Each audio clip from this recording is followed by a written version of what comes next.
porque é muito incapacitante. Nós temos uma dor de cabeça e nós não conseguimos realizar as nossas tarefas domésticas normais, nós não conseguirmos cuidarmos de nós. Por exemplo, o simples de lavar a cabeça dói, o simples baixar a cabeça dói, pentear o cabelo, agarrar na criança e pegar ao colo quando estamos com enxaqueca, ouvir o bebé chorar, ah, tem um grande impacto.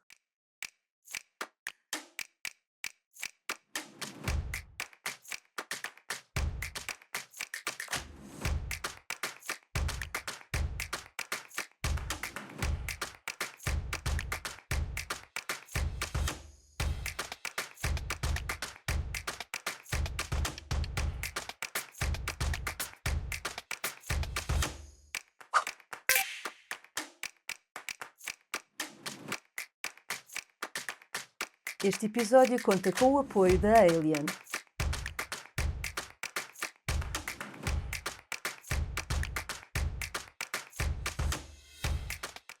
Olá, sejam muito bem-vindos a mais um episódio do podcast Sem Preconceito, uma iniciativa da Cientes Escola em parceria com a plataforma Saúde em Diálogo e que pretende ser um espaço onde conversamos de forma aberta, franca e sem tabus acerca da vida de pessoas que, enfim, foi cruzada pela doença. Como é que as pessoas gerem os temas e a sua vida perante as situações que as afetam. Neste caso, nós vamos falar sobre enxaqueca e para falar connosco, nós trouxemos a história da Tânia Marques. Muito obrigada, Tânia, por estar connosco aqui. Conte-nos, o que é isto da enxaqueca? Porque falamos sobre cefaleias, enxaqueca, estamos a falar de dor de cabeça, certo? Certo. O termo técnico para a dor de cabeça é cefaleia. A enxaqueca é um tipo de cefaleia. Existem cefaleias primárias, como existem cefaleias secundárias. Ah, Cefaleias secundárias, estamos, por exemplo, a falar de uma cefaleia associada ao abuso de álcool que nos surge, ou, por exemplo, associada a uma hipoglicemia. Essas são as cefaleias secundárias. Relativamente às cefaleias primárias, temos vários tipos, desde cefaleia em salvas, ou o caso da enxaqueca, que é uma doença neurológica, incapacitante, que se caracteriza por uma dor pulsátil, que habitualmente é unilateral, e é uma dor muito, muito forte e Hum. completamente incapacitante. Ok, unilateral, só para que seja mais claro para quem nos segue, significa o quê? Apanha só uma parte. Uma região da cabeça, não é? Por exemplo, no meu caso, aplica-se a nível da região frontal. Diga-me uma coisa, enxaqueca nós podemos estar a falar diz enxaqueca e não enxaquecas, não é? Exatamente, o termo científico e técnico é enxaqueca e muitas vezes aquilo que habitualmente ouvimos, mesmo na comunicação social, é enxaquecas, mas o termo correto é enxaqueca. No singular. Mas porquê? Existe um motivo para isso, uma explicação mais científica? Porque só há um tipo? Porque existe a enxaqueca crónica e a enxaqueca aguda, e efetivamente é a terminologia que é utilizada, Ok, o seu caso é crónico. é crónico. Ok. Vamos falar um bocadinho sobre a sua situação. Quando é que obteve um diagnóstico de enxaqueca? Efetivamente, eu só obtive um diagnóstico de enxaqueca aos 20 e tal anos. Tarde. Muito tarde, apesar de ter iniciado um quadro de cefaleia, de dor de cabeça, aos 9 anos de idade, Ok. após um traumatismo Pois ia lhe crânioencefálico. perguntar o que é que tinha motivado, se A havia alguma coisa na. Após um traumatismo Ok. crânioencefálico, mas eu desde criança que sofria de dores abdominais e muitas vezes, nas crianças a enxaqueca manifesta-se por dores abdominais. Ok. Ah, Isso é interessante. Explique-me. Há outra. Ou seja, a enxaqueca nem sempre se manifesta por dores na cabeça? Nas crianças, tipicamente manifesta-se pode não se manifestar por dor de cabeça, mas por dor abdominal, Oh, eu acredito que isso depois dificulte também no o diagnóstico, diagnóstico, não é? exatamente. Ok, é curioso, sim, mas continuo. A enxaqueca pode ser acompanhada de outros sinais e sintomas, desde a intolerância ao barulho, desde a intolerância aos cheiros, desde a intolerância à luz, desde náuseas, vômitos, também pode ser acompanhada de alterações, ah, cognitivas, em dificuldade em concentrar-se, na dificuldade na articulação das palavras. Ou seja, a enxaqueca não é uma simples dor de cabeça, efetivamente, Uhum. como as pessoas vulgarmente designam: está com uma enxaqueca, vá dormir que passa", mas efetivamente isso não Não acontece. acontece. É muito mais do que É muito mais incapacitante. é. Mas voltemos um bocadinho ao seu caso. Disse que, sofreu um acidente quando tinha 9 anos. Sim, uma queda de bicicleta em que há 30 anos atrás não era comum as crianças utilizarem capacete para andarem de bicicleta e durante um passeio de bicicleta com a minha irmã tive uma queda com traumatismo crânioencefálico, do qual tive 4 horas em amnésia e tive em observação, num serviço de neurologia e também foi acompanhada de náuseas e vómitos, para além disso. E a partir daí, comecei com dor de cabeça. Mas efetivamente, quando eu era criança, quando eu ficava mais ansiosa ou quando tinha que estudar, ah, intensamente eu tinha dor de cabeça. Lembro perfeitamente da minha adolescência, previamente aos exames nacionais, não é? Hum. Aquela tensão e ter dor de cabeça. Teve as dores abdominais, estávamos a falar há pouco, Tive dores abdominais quando era criança, tive, antes do acidente. antes do acidente. Ou Ok. seja, tive dores abdominais. Eu era uma criança que doía sempre muito a barriga e ninguém conseguia perceber porquê. E na altura também não se falava tanto da. A medicina não estava tão avançada, não é? Uhum. Mas sim, eu era uma criança que tinha muita dor de barriga. Então vamos ver, imagino que o diagnóstico tão tardio, 20 anos, não é? Hum, fosse mascarado por esta questão do acidente que teve. Provavelmente. E também, referiam que era ansiedade ou então de estar ansiosa pelos testes, e que ficava com dor de cabeça, efetivamente. Ok, mas tinha crises violentas nessa altura? Lembra-se da Ah, primeira crise violenta que teve? a primeira crise violenta que tive tinha cerca de 17 anos. Hum. Ou seja, foi mesmo na altura dos exames nacionais. Completamente incapacitante. O que é que significa completamente incapacitante? Vamos recordar, lembra-se o que é que isso Lembro-me significou? lembro-me perfeitamente, ou seja, eu sou conhecida por ter uma memória de elefante e não conseguia decorar efetivamente a matéria para o exame nacional. E tive que ir, por exemplo, à segunda fase porque eu estava completamente incapacitada. Ok, ok. E, portanto, afeta também a memória. Afeta a capacidade de memorização. Ok. Existem alterações cognitivas associadas. Ok, ok. Há pouco quando estava a falar que também pode afetar a fala, a expressão, Uhum. eu, não associei tanto à questão da memória, associei mais a essas, mas efetivamente, sim, questões de interpretação até do mundo à nossa volta também pode S ser? sim, e imagine, nós não estamos tão concentrados Uhum, para executarmos determinadas tarefas, não é? Demoramos mais tempo, é incapacitante a nível laboral também, porque demoramos mais tempo, porque necessitamos de validar efetivamente aquilo que estamos a fazer, ok, sim, faz sentido. porque não temos capacidade de retenção e mesmo até o próprio discurso podemos ter lapsos e podemos não conseguir articular determinadas palavras quando Ok. estamos em plena crise. Então deixe-me mergulhar ainda mais dentro Claro, com disso. certeza. Hum, quando, diz que ela é incapacitante, a primeira coisa que pensei foi: ela é incapacitante em crise, Sim. nos momentos de crise. É verdade esta minha ideia? É. Sim. Então explique-me o que é uma crise. Ok, uma crise de enxaqueca pode durar horas, a dias. No meu caso, tive um internamento porque, com 30 anos de idade, após 21 dias com dor de cabeça intensa, que não aliviava mesmo com analgésicos, Já com o diagnóstico de e enxaqueca. já com diagnóstico de enxaqueca, que não aliviava com analgésicos. E que não e mesmo na urgência hospitalar, não aliviou com analgésico endovenoso. Não tinha vida própria, porque o simples levantar a cabeça da almofada porque habitualmente quando nós estamos com uma crise de enxaqueca, nós necessitamos de estar no escuro Hum, e sem fotossensibilidade. pela fotossensibilidade e sem grandes estímulos sonoros, e a aplicação de frio também alivia.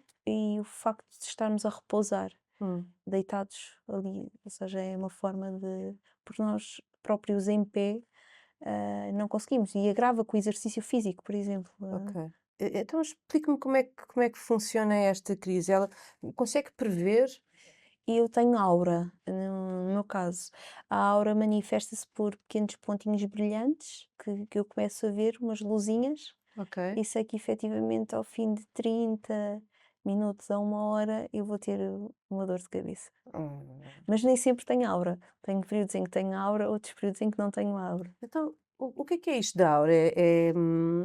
É uma manifestação, ocular? É, É? é, Mas as pessoas podem ter, a aura pode-se manifestar de forma as pessoas podem ver de forma diferente, não é? e existem alterações visuais.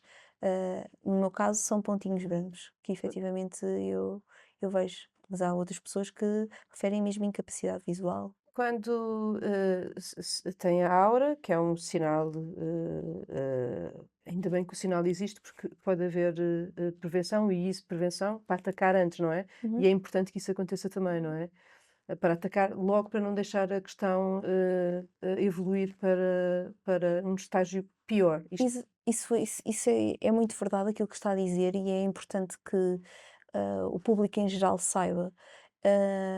Ou seja, nós quando estamos com enxaqueca é importante logo atacarmos de imediato e não adiarmos a toma do medicamento para a crise aguda. Isto porquê? Porque ao adiarmos a toma do medicamento para a crise aguda, vamos estar muitas vezes a prolongar o período de enxaqueca. hum. E no meu caso isso é verdade. Se eu não tomar a medicação, aquilo que vai acontecer é que eu não vou ter uma enxaqueca durante horas, mas provavelmente vou ter uma enxaqueca durante 1, 2, 3 dias. Anda sempre armadilhada com os Sempre, SOS. sempre, dentro da mala, sempre, para qualquer sítio que vá. Tem que ser, não é? Muito bem, estávamos a falar sobre aura, sobre sinais, consegui prever estas crises, mas tentava perceber como é que ela se manifesta. Ela começa, esta crise começa de uma maneira, julgo eu, menos intensa e vai ganhando intensidade, é rápido. Dizia, quer dizer, de quanto tempo é que pode entrar numa crise? Sei que as crises podem durar, acabou de dizer, Sim, o estado mal de enxaqueca, quando dura longos períodos de tempo. sim. Já tive vários estados de mal de enxaqueca, em que o mais longo foram 31 dias seguidos de dor de E o que é que cabeça. fez durante esses 31 dias seguidos? Efetivamente, repouso no leito, quarto escuro, só me levantava para ir à casa de banho, para me alimentar e era basicamente isto. Muito bem. Como é que lhe aparecem as crises?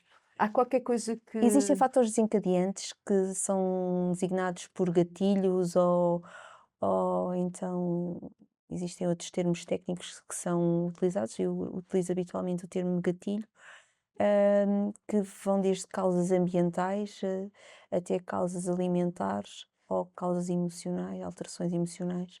No meu caso específico, tenho alterações emocionais, nomeadamente se eu estiver mais ansiosa, se eu estiver mais estressada, se efetivamente tiver, por exemplo, dormir muito ou dormir pouco, pode desencadear uma crise. Do ponto de vista alimentar, eu sei que determinados alimentos, se eu no dia anterior ou no próprio dia tiver-me alimentado desses alimentos, eu provavelmente vou ter uma crise de por enxaqueca. exemplo, Vou-lhe dar os meus exemplos: chocolate, café, ah, bebidas alcoólicas, ok, derivados de laticínios, nomeadamente leite, natas. sim, mas eu fiquei presa no chocolate. É uma vida triste sem chocolate.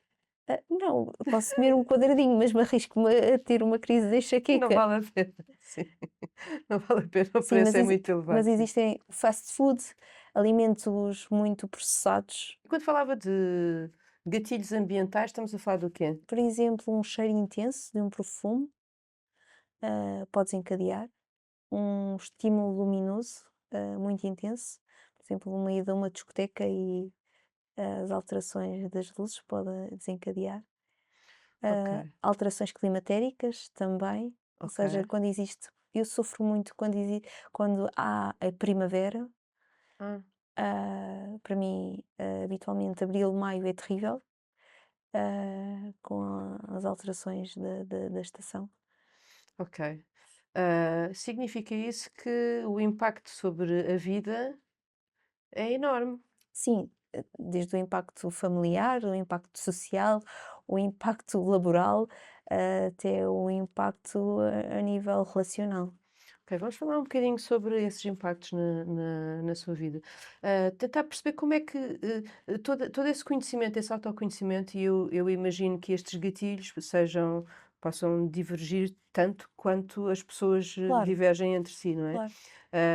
Mas como é que é com o tempo que vai tomando conhecimento do que é que Uhum, não funciona consigo neste uhum. caso, não é? E demorei algum tempo até perceber.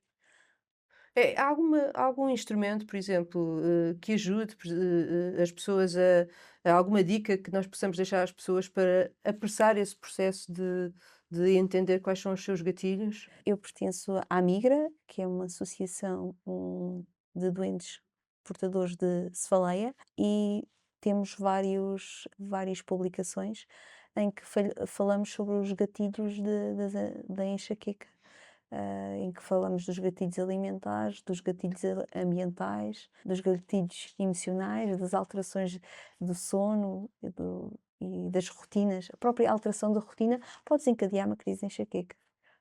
Ou seja, irmos de férias e termos uma crise de enxaqueca pode acontecer. Tão bom, não é? 15 dias de férias e depois os 15 dias inteiros em enxaqueca. É realmente, enfim, o facto só de pensar que poderá vir a ter uma crise já é em si próprio um fator de stress também. Ah, Neste momento, dado o facto de já ter enxaqueca há muitos anos atrás, já não é um fator de stress em si, mas é um fator de angústia, não é? Ok. Já é mais uma parte da vida com a qual nós vivemos, não é? E efetivamente que tenho que aceitar. Sim, muito bem. Já vamos um bocadinho também a esse processo de aceitação. Quero passar um bocadinho por isso também. Faz parte sempre de pessoas que vivem com doenças crónicas, aceitar a sua condição e introduzi-la dentro das suas rotinas diárias, em vez de lutar contra. Ahm, Vamos um pouquinho aí à frente. Queria continuar a falar um bocadinho sobre este impacto na vida. Uhum. Portanto, em termos laborais, eu imagino que ahm, alguém que não se consegue levantar durante períodos mais longos ou mais curtos e não está operável, como é que impacto é que isso teve na sua vida laboral? Eu sou enfermeira, sempre adorei cuidados intensivos. E um dos motivos que me levou a exercer enfermagem na área de cuidados intensivos e a trabalhar por turnos foi ter estado internada Ok. aos 30 anos, após 10 anos de exercício de profissão, ter estado internada com um estado de mal de enxaqueca e tive que tomar uma decisão, tive que deixar os cuidados intensivos Hum. e deixar de trabalhar por turnos, porque efetivamente essas alterações, o stress desencadeado porque de quem trabalha em cuidados intensivos são fatores que podem desencadear uma crise de enxaqueca. Portanto, houve uma mudança na carreira, Houve uma mudança na carreira, exatamente. sim. E hoje encontrou um caminho diferente. Encontrei um Que caminho estratégias é que procurou? encontrei um caminho diferente, efetivamente, após ter estado em cuidados intensivos, fui para um serviço ambulatório, depois de um serviço ambulatório engravidei. Durante a gravidez não tive qualquer tipo de crise de Hum, enxaqueca, só no início da gravidez, ainda não sabia que estava grávida, mas uma coisa muito ligeira e depois nunca tive, ou seja, adorava estar sempre grávida porque nunca tinha crises de enxaqueca. Tânia, deixa-me só abrir um parênteses aqui muito rápido, Sim, já continuamos, só para perceber, se existe, mulheres que estão, já perfeitamente diagnosticadas com enxaqueca, crónica, como é que é feita esta gestão com a gravidez? Porque, calculo que a questão da medicação que é preciso tomar sim. possa ter influência. Assim que eu engravidei, eu fui à minha neurologista que me segue para saber que tipologia de medicação é que eu podia fazer. porque quando estamos grávidas existem medicamentos que não podemos fazer. Uhum. E ela, estruturou-me logo um esquema de analgésicos que poderia tomar, Ok. no caso de ter crise de enxaqueca. Mas em SOS e não em continuidade, é isso? É SOS. Ok, ok. Portanto, é uma questão de Sim, planificação. mas existem pessoas que tomam preventivos durante a gravidez, preventivos Ok. de nessa altura eu não estava numa fase muito quando engravidei não estava numa fase muito má, Hum, e então o meu era só um preventivo que estava a tomar, ok. depois de ter passado por muitas dificuldades, muitas combinações de preventivos, nessa altura não estava numa fase muito má, então só estava a tomar um preventivo e deixei de tomar e não tive enxaqueca durante a gravidez. Pronto, muito bem. Então estávamos a falar da gravidez, que gostaria de estar grávida Sempre, para sempre. não ter crise de enxaqueca, exatamente. Mas o pior é o depois, é o pós-parto, efetivamente. Privação do sono, não é? Pois, pois, pois. A criança não gostava de dormir. A criança efetivamente não gostava de dormir. Gostava muito de mamar, mas de dormir não. E como é que é? Eu acredito que numa fase. O depois foi quanto tempo depois de ser mãe? Que comecei com crises de enxaqueca intensas aos 3 meses, Bom, ainda um recém-nascido, pronto. ou seja, aos 3 meses, tive em estado mal de enxaqueca, em que tive que ir à minha neurologista, à professora Raquel Gil Gouveia, a quem eu deixo um agradecimento, que já me segue desde 2017, e que me deu a conhecer a Migra, da qual faço parte. Nesse momento eu tive que fazer um bloqueio dos nervos periféricos. Um bloqueio de nervos periféricos que consiste, numa injeção de um corticoide ou de um anestésico local em pontos específicos, Hum, ah, a nível da região occipital, que desta forma bloqueiam, e desta forma aliviam muito a dor. ok. Imagino que há pouco dizia que alguns dos seus gatilhos se prendem precisamente com o sono, com dormir a mais, dormir a menos, Uhum, portanto, não haver aquele equilíbrio. Nesta fase de amamentação e de cuidar as crianças, têm aqueles horários muito curtos para se alimentar ainda, uhum. às vezes também gostam um pouco de dormir. Imagino que isso depois também tenha-se ajudado a provocar ainda, a provocar a crise e depois também a continuar. Hum, Nessa altura é preciso muito apoio, principalmente numa altura em que se é jovem mãe. Sim, muito apoio, sem sombra de dúvida. Sim, e que impacto, vamos falar um bocadinho sobre família e amigos aliás, estamos a falar sobre família, não é? Com o filho. Ah, para já, que impacto é que isso lhe causou a si, o facto de, numa altura em que tem a criança tão pequena, não poder dar o apoio que é necessário nessa altura, porque que se sente incapacitado? Efetivamente, nesse período, o meu companheiro, ajudava-me, a tomar conta da criança, à exceção da amamentação, não é, que eu própria tinha que amamentar, e por outro lado tinha o apoio, familiar. Tânia, falou em depressão. Uhum. A depressão também é algo comum nas pessoas que sofrem de enxaqueca. Sim, a depressão, a ansiedade é muito comum. Nós vivemos, porque é muito incapacitante, nós temos uma dor de cabeça e nós não conseguimos realizar as nossas tarefas domésticas normais, nós não conseguirmos cuidarmos de nós. Por exemplo, o simples de lavar a cabeça dói, o simples de baixar a cabeça dói, pentear o cabelo, agarrar na criança e pegar ao colo quando estamos com enxaqueca, ouvir o bebé chorar, tem um grande impacto. Hum. Procurou apoio para. Sim, sim, sim, Sim. sim. Ah, aqui Ou é, seja, é psicoterapia sim, e para além disso também seguida pela psiquiatria também. ok. Ou seja, para além do acompanhamento de neurologia, tem acompanhamento de psiquiatra e acompanhamento de psicóloga. E é comum em pessoas que têm enxaqueca crónica? Uhum, Sim. sim. Mesmo este acompanhamento é algo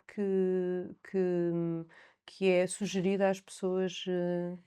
com o diagnóstico? É algo que as pessoas efetivamente podem necessitar. Ok. E também, muitas vezes, há dificuldade de acesso Uhum. aos cuidados. Há um longo caminho para as pessoas seguirem, até de um médico de família até um especialista, um neurologista especialista em enxaqueca. Há um longo caminho. Há um longo caminho, Ok. E de que maneira é que esse caminho pode ser encurtado? recorrendo ao privado. Ok. Recorrendo ao privado, a um especialista diretamente? Uhum. Hum.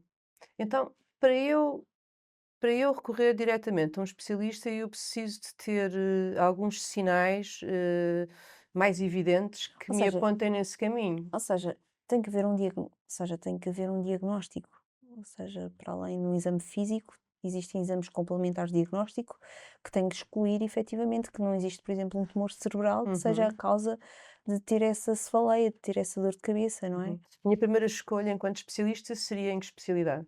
Neurologista. Neurologista. Muito bem.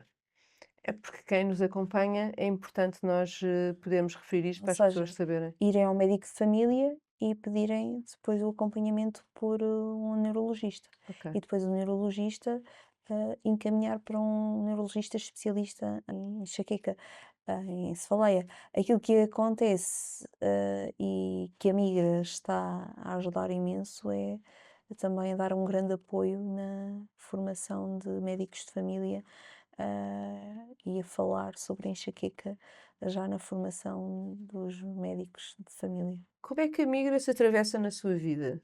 A migra atravessa-se na minha vida num momento em que eu estava muito mal, Hum, em que a minha neurologista referiu mesmo que eu estava deprimida, que eu estava a passar por um processo de depressão e falou-me sobre a migra. E eu fui ver o que era a migra, efetivamente. E contactei a migra, e fiquei estupefacta com o que encontrei. o que é que lhe comunicou? O que é que a fez? Qual foi o gatilho? Eu fui inicialmente pelo Facebook, ver o que é que existiam de publicações e depois associei-me, fui associada da Migra e sou associada da Migra, número 74, da Migra, e vi efetivamente que existiam mais pessoas como eu Ok, e consegui compreender ainda mais sobre a enxaqueca. ok. E para além de ser profissional de saúde, ainda existe um grande desconhecimento por parte dos profissionais de saúde, Hum, como enfrentar um doente com enxaqueca ok, e o estigma ainda existe um grande estigma da enxaqueca, que é uma simples dor de cabeça. ok. Sim. Nós estamos aqui a falar precisamente para desmontar um bocadinho isso, porque um bocadinho gostaríamos que fosse totalmente. Mas ainda é preciso fazer muito trabalho nessa matéria. Aliás, estava há pouco a referir que, há pouco e ainda agora, a questão de trabalhar com a comunidade médica através, a Migra faz esse esforço. Sendo tão incapacitante, às vezes que é pouco compreensível, pelo menos para mim nesta conversa que estamos a ter aqui, que os profissionais de saúde possam oferecer alguma resistência a Por exemplo, vamos dar um exemplo muito claro. Vamos a um serviço de urgência. hum, Serviço de urgência, quando um doente está com uma crise de enxaqueca, qual é que é o ambiente que um doente com enxaqueca com uma crise de enxaqueca deve ter? Um ambiente onde não existem estímulos sonoros, estímulos luminosos, não é? E no serviço de urgência tem que haver esse cuidado, não é? hum, Tem que haver esse cuidado e essa sensibilidade por parte dos profissionais de saúde. porém, Porém, não existe.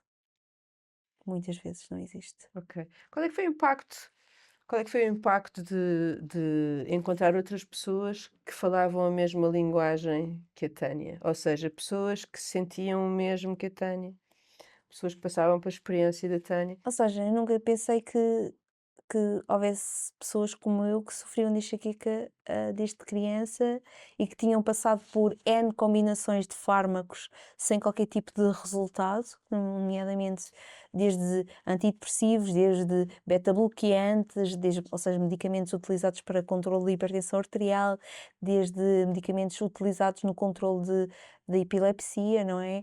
Desde medicamentos utilizados na depressão. ah, e houve tantas combinações de medicamentos e eu via mas eu continuo com dor de cabeça, porque nós temos um calendário, Hum, ou seja, nós temos um calendário onde nós colocamos, se efetivamente ao longo do mês, temos dor de cabeça, não ok. é? Temos Uma isto, espécie de diário. é um diário mesmo, em que temos dor de cabeça, qual foi a intensidade e se efetivamente necessitamos de tomar medicação. Porque também existe, a enxaqueca associada ao abuso De medicamentos. de medicamentos. Exatamente. Ok, que pescadinha de rabo na boca, não É é? mesmo, É uma pescadinha de rabo na é boca. mesmo. Há pouco, quando eu lhe perguntava algumas dicas de ferramentas que podiam ser utilizadas pelas pessoas para perceber e identificar os seus gatilhos, acaba de dar uma boa dica, que é o diário. Se eu utilizar esse diário para a forma como eu reajo relativamente aos medicamentos, às terapêuticas que estou a fazer e à dor, não é? Aquilo que acontece é quando nós vamos a um neurologista, especialista em enxaqueca ou um neurologista, ele habitualmente, faculta-nos logo um diário para nós compreendermos Hum, a evolução, como é que é a evolução da nossa enxaqueca ao longo do mês. ok, Por exemplo, se está associada à menstruação ou não, ok. porque a maioria das mulheres está associada à menstruação. Isto é uma coisa que, afeta mais as mulheres do que os homens ou é Sim, transversal? afeta mais as mulheres do que Hum, os homens, efetivamente. hum.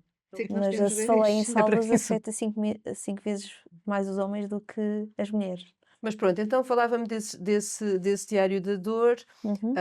para também ir testando não só a dor, mas como é que ela reage Há às combinações de Não, medicação? efetivamente aquilo que nós fazemos é, imagine, eu vou dar um caso simples, e isto é verídico.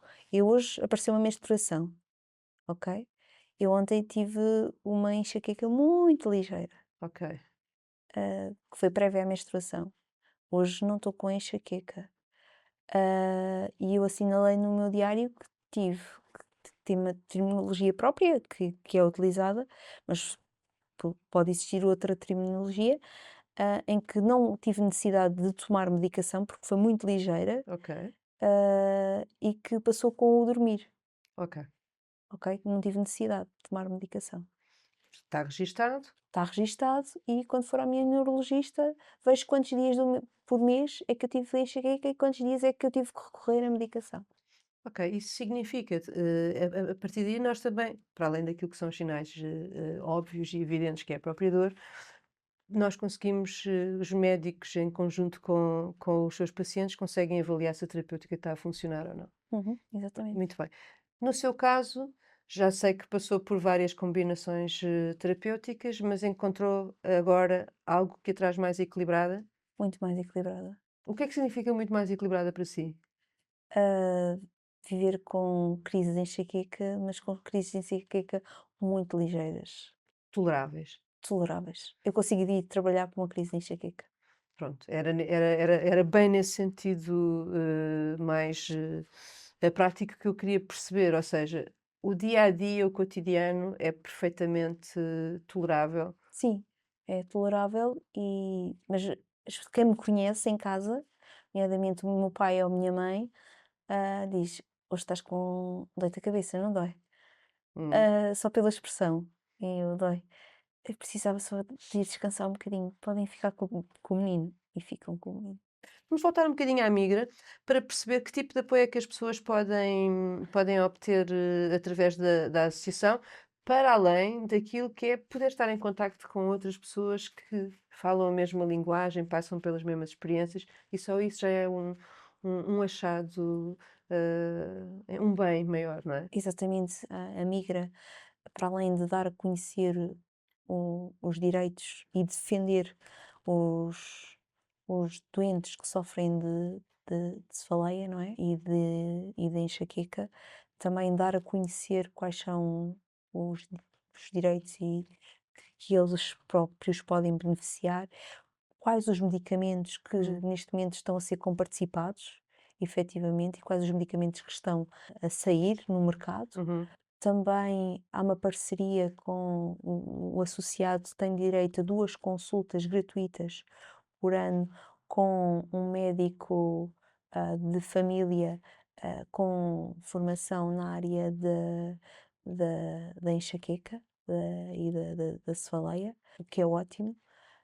Para além disso, já desenvolvemos vários projetos de investigação hum, em que participamos, em que estudamos efetivamente o impacto que a enxaqueca tem na vida das pessoas, a hum, nível laboral, a nível do desempenho das tarefas domésticas, a nível do relacionamento, e esse estudo foi divulgado pela Migra. A Migra já esteve reunido com vários partidos, já esteve também, hum, já teve várias reuniões ao nível do Ministério da Saúde, para que, de certa forma, sejamos mais ouvidos, não é? uhum, Somos considerados uma doença crónica, efetivamente. Se metermos baixa, é como uma baixa normal. hum, E isso tem um grande impacto a nível financeiro, não uhum. é?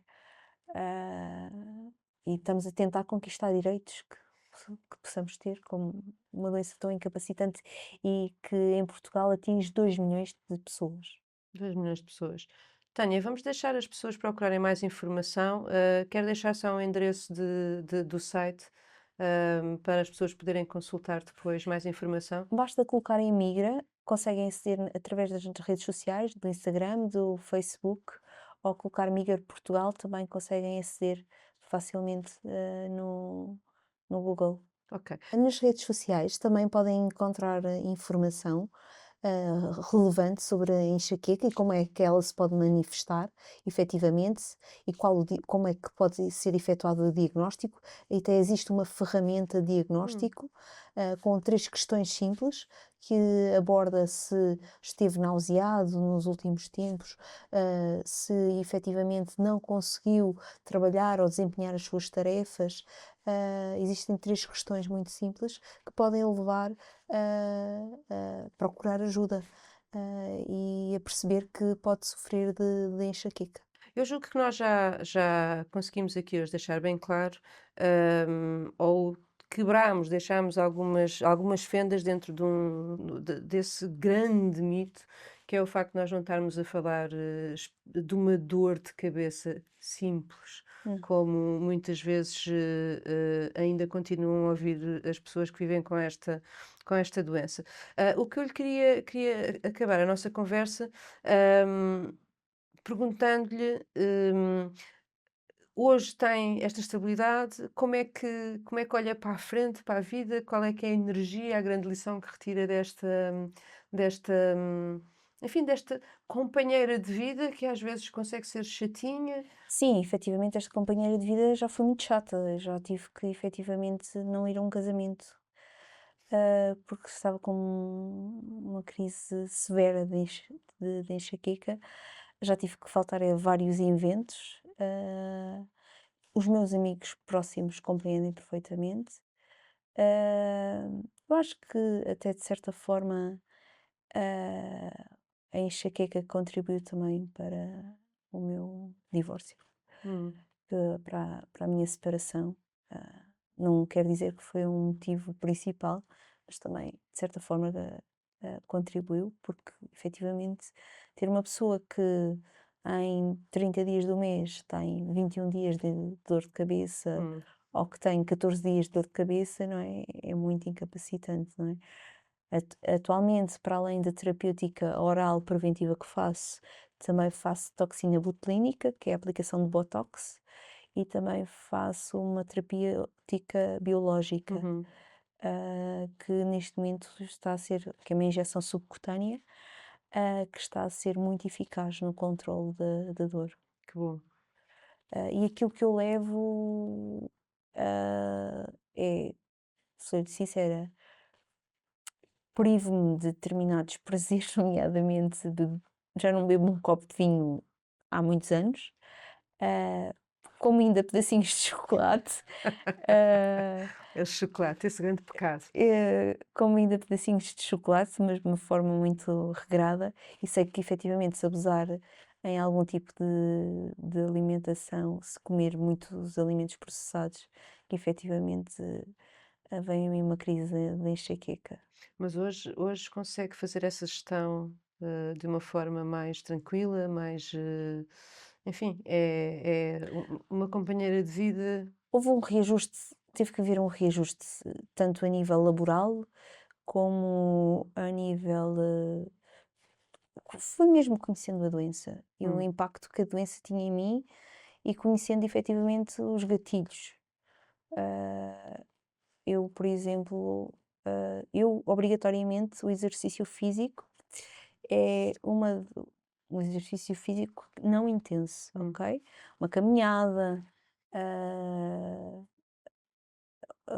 eu pratico pilates, por exemplo, ou seja, momentos relaxantes, hum. sei que melhoram muito a minha qualidade de vida. Tal como, por exemplo, sei que se eu ultrapassar as 7 a 8 horas de sono, sei que vem aí uma enxaqueca. Tânia, aquele despertador tem que estar sempre muito afinado. Aquele despertador está afinadíssimo. Muito Porque bem. se dormir mais, já sei que vem Vai uma crise de vai enxaqueca. pagar outra vez. Quero agradecer-lhe muito esta conversa. Eu acho que foi importante e esclarecedora numa série de temas relativamente à enxaqueca, e eu espero que tenha sido para quem nos acompanha tão enriquecedor quanto para mim foi esta experiência, esta conversa que nós tivemos aqui. Portanto, eu agradeço a sua presença, e espero que possamos ter mais conversas, porque invariavelmente ficaram N pontos por tocar, acerca deste assunto e para explorarmos. Eu vou aproveitar então para nos despedirmos, de quem nos acompanha mais uma vez, agradecer, o tempo que dedicaram a estar connosco, esperar que voltem a estar no próximo episódio, onde nós vamos certamente ter mais conversas sem preconceito.